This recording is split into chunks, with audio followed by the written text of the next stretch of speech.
Good morning, dear children. How are you? Hope you are fit and fine and taking good care of yourself. So, children, we have already discussed about different layers of atmosphere, pollutants in air, air composition, temperature, and atmospheric pressure, bache. Now, before moving ahead, I want to raise one question from you, bache. So, bache, have you ever seen air, or have you ever feel air? And bache, moving air is also known as. So, to find out the answer of these questions, let us move ahead towards our next topic. So, children, our today's topic is wind. Okay, we can't see air, but we can feel air. Okay, and moving air is also known as wind. So, let us discuss, bache, wind. So, let us discuss, bache. In an area where temperature rises high, the air gets heated and rises upward. तो ऐसा area बच्चे जहाँ temperature बहुत ज़्यादा रहता है तो वो ट्रॉपिकल एरिया है, Tropic of Cancer and Tropic of Capricorn के बीच का एरिया।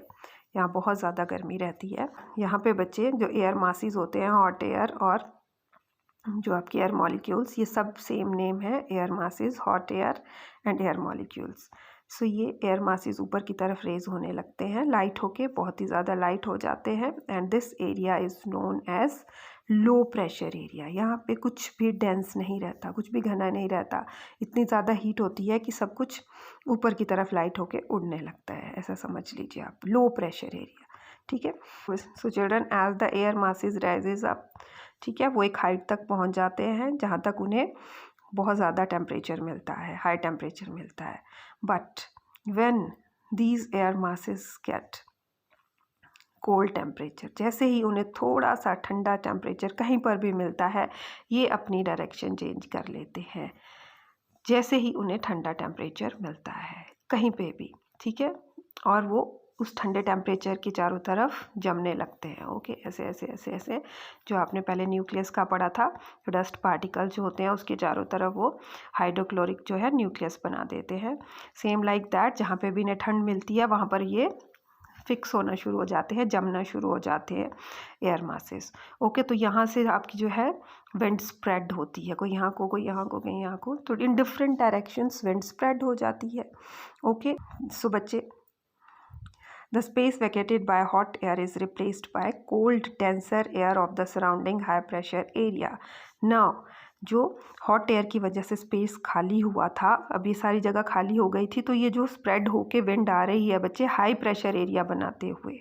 ठीक है, अब जो थोड़े ठंडे टेम्परेचर के कारण एक हाई प्रेशर बना है, हाई प्रेशर के कारण जो आपकी विंड इधर उधर मूव कर रही है। ठीक है, so this flow of movement of air is known as wind.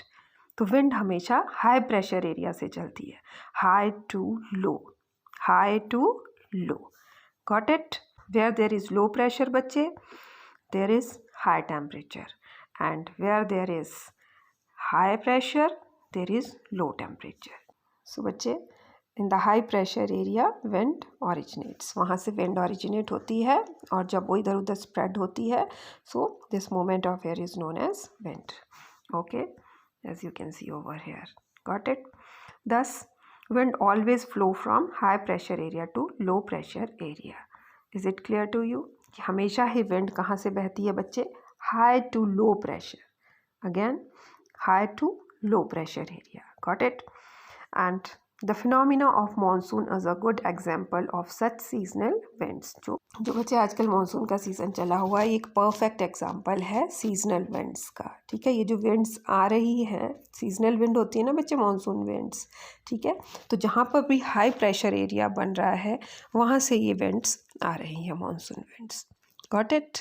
So this change is cause due to unequal heating of land and water. तो ये होता क्यों है बच्चे, high pressure and low pressure area? Because we have already discussed बच्चे कि unequal heating of land and water. So बच्चे, this unequal heating means कि जो हमारी अर्थ के कुछ ऐसे पार्ट्स हैं जहाँ पर सन की डायरेक्ट रेज नहीं पड़ती हैं, सच एज जो हमारा Tropic of Capricorn and Tropic of Cancer से ऊपर वाला हिस्सा है, वहाँ पे सन की स्लांटिंग रेज पड़ती हैं, और वो वाला जो पार्ट है वो बहुत ज़्यादा हीटअप नहीं हो पाता है इन कंपैरिजन टू जो आपका ट्रॉपिकल एरिया होता है, जो बीच का ट्रॉपिकल एरिया होता है ये हमेशा ही हीट अप होता है। फिर जो बच्चे, ये जो आपका पोल्स का एरिया होता है, इस एरिया में बहुत ज़्यादा हीट अप नहीं होती है आपकी अर्थ। एंड यहाँ पे हमेशा ही फ्रिजिड जोन रहती है बच्चे, और स्नो ही जमी रहती है यहाँ पे। These areas are ice covered areas. Okay, so our country receives monsoon rains which support our agriculture economy.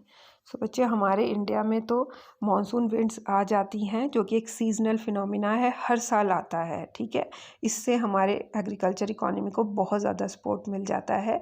ये रेन्स अच्छा बरस के जाती हैं तो बहुत अच्छी क्रॉप निकलती है। Got it. Thus our country is very much dependent on monsoonal winds. तो हमारी कंट्री स्पेसिफिकली मानसून के ऊपर ही डिपेंडेंट है पानी के लिए बच्चे। बहुत ज़्यादा इरिगेशन फैसिलिटीज़ अभी भी नहीं है ऑल ओवर द कंट्री। कुछ प्लेसेस पे है नो डाउट, बट पूरी कंट्री में अभी भी बहुत ज़्यादा अच्छी इरिगेशन फैसिलिटीज़ नहीं है। Got it. Then there comes बच्चे, do you know atmospheric temperature and pressure are opposite to each other as we have already discussed। बच्चे, पहले हमने डिस्कस कर लिया है, दोनों में कन्वर्स रिलेशन है। On the earth surface higher the temperature lower is the air pressure. जहाँ पे ज़्यादा टेम्परेचर होगा एयर प्रेशर लो होगा। Got it. देन बच्चे, there comes mechanism of rainfall, it means water cycle. ठीक है, इजी टर्म्स में आप इसे वाटर साइकिल समझ सकते हैं। Got it.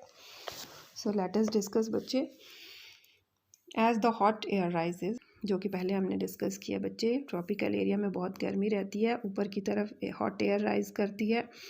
It reaches high in the atmosphere, बहुत ऊपर तक जाती है बच्चे एटमॉस्फेयर में। Where it cools down due to the presence of low atmosphere there. फिर ये जब बेटे थोड़ी ठंडी होने लगती है, as I have told you, जहाँ पे इसे थोड़ा सा कूल टेम्परेचर मिलता है, ठीक है, वहाँ पे ये थोड़ी कूल डाउन हो जाती है hot air. Okay, thus the water present in the form of water vapours condenses into tiny droplets of water और क्रिस्टल्स ऑफ आइस। सो बच्चे, जो हॉट एयर में वाटर प्रेजेंट रहता है in the form of water vapours, वो condense हो जाता है।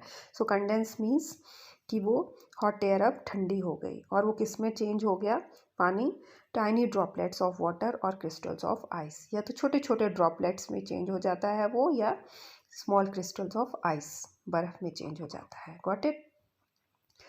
सो in due course of time बच्चे, थोड़े से ही टाइम में जो छोटे छोटे क्रिस्टल्स होते हैं, टाइनी पार्टिकल्स होते हैं बच्चे, ये इकट्ठा होना शुरू कर देते हैं। ठीक है, join together and form clouds. Cloud formation takes place.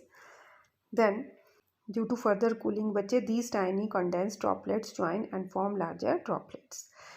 फिर फर्दर कूलिंग होती है बच्चे, जब ये जो छोटे छोटे कंडेंस्ड ड्रॉपलेट्स होते हैं ये अगेन ज्वाइन हो जाते हैं एंड फॉर्म लार्जर ड्रॉपलेट्स। जो ये छोटे छोटे ड्रॉपलेट्स होते हैं ये बड़े बड़े ड्रॉपलेट्स में चेंज हो जाते हैं। Got it.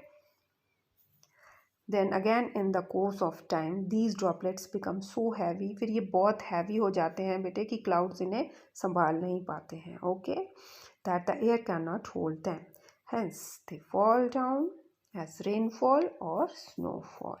या तो ये रेनफॉल की तरह गिरते हैं या स्नोफॉल हो जाती है। Got it. Depending upon the atmospheric temperature of the region, ये डिपेंड करेगा कि वो कौन से रीजन में बारिश हो रही है। अगर तो वो ट्रॉपिकल एरिया में बारिश हो रही है तब तो सिंपल रेनफॉल होगी, लेकिन यही क्लाउड्स अगर कहाँ पर बनते हैं, किसी पोलर एरिया के ऊपर वहाँ पे जब रेनफॉल होने लगती है तो वो नीचे आते आते किस में चेंज हो जाते हैं, आइस में, क्योंकि वो पोलर रीजन होता है, वहाँ पे पानी खुद ही जम जाता है। तो जैसे ही बारिश नीचे आने लगती है वो आइस में कन्वर्ट हो जाते हैं। So it depends upon the atmospheric temperature of the region. Got it. So बच्चे, you can see this process of water cycle. आपने कई बार वाटर साइकिल पढ़ी है छोटी क्लासेस से। सो अगर आपको सिंपल वाली वाटर साइकिल लर्न है, आप वो वाला क्वेश्चन लिख सकते हैं। ठीक है, वाटर साइकिल आपको आएगी ज़रूर। Got it. और अगर आपको सिंपल वाली डायग्राम भी आती है वाटर साइकिल की, then it is also okay. Got it.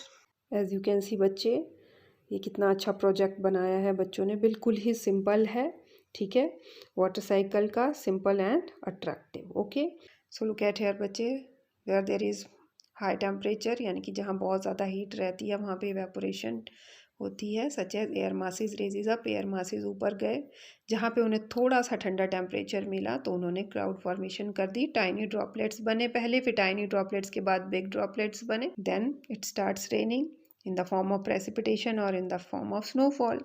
Okay, again फिर से कलेक्शन हो जाती है वाटर की, and then again the evaporation process starts. Okay, so this is the water cycle and it never ends, ये कभी भी ख़त्म नहीं होती है। So this is the very easy project of water cycle. Also you can see over here, this is also very simple project and very attractive. Okay, one more project, it's also very attractive. As you can see, it is made with the help of clay, 3 clay colors. Okay, yellow, white and blue. Okay, so आप भी इनमें से कोई एक बना सकते हैं। You can also make different layers of atmosphere. Okay, ये भी बहुत अच्छा प्रोजेक्ट बनता है। So this is also very nice. Then बच्चे, let us discuss more. The rainfall is very important to all of us as it brings water to the earth, which is essential for the survival of all kinds of life on it. So you have read about water cycle and mechanism of rainfall बच्चे. So rainfall is very important to all of us, हम सब के लिए बहुत ज़रूरी है बच्चे, क्योंकि ये पानी लेकर आती है हमारी अर्थ पे, जो बहुत ही ज़्यादा इम्पॉर्टेंट है हम सब के सर्वाइवल के लिए। जितनी भी लाइफ अर्थ पे मिलती है उन सब के सर्वाइवल के लिए रेनफॉल बहुत ज़्यादा इम्पॉर्टेंट है। When the rainfall is scarce or very low, it causes drought. जब बहुत कम रेनफॉल होती है बेटे, scarce means कम, वेरी लो ऑल्सो मीन्स बहुत कम, इट कॉजेज ड्रॉट। सो बच्चे, इससे सूखा पड़ सकता है अर्थ पे। ओके, सूखा पड़ना मीन्स जो आपकी अर्थ की लेयर्स होती हैं उनमें दरारें आ जाती हैं due to scarcity of water, और वो इनफर्टाइल हो जाती है लैंड आपकी। On the other hand, excessive rainfall causes floods, जबकि कई बार आप देखते होंगे ड्यूरिंग मानसून्स बहुत ज़्यादा फ्लड आ जाते हैं कहीं पे, और उससे भी बच्चे सॉइल इरोजन होता है, लैंडस्लाइड्स होते हैं। ओके, तो इससे भी बहुत ज़्यादा डैमेज होता है लाइफ का एंड प्रॉपर्टी का। ओके, देन बच्चे, let us see over here, this is wind vane. As I have told you about barometer, barometer is used to measure atmospheric pressure, वो एटमॉस्फेरिक प्रेशर को major करने के काम आता है। Got it. बट जो wind pen होता है बच्चे, विंड पेन आपको जो है डायरेक्शन के बारे में बताता है विंड की, कि विंड किस डायरेक्शन में चल रही है, such as you can see north, west, east, south. Okay, so इस तरह से ये जो आपका एरो है ये आपको शो कर रहा है कि इस टाइम जो है विंड आपकी वेस्ट डायरेक्शन की तरफ चल रही है। Got it. So wind pen is use to know about the direction of wind. Got it. Then बच्चे, there comes do you know. Do you know में क्या है? The rainfall can be measured with the help of an instrument called rain gauge.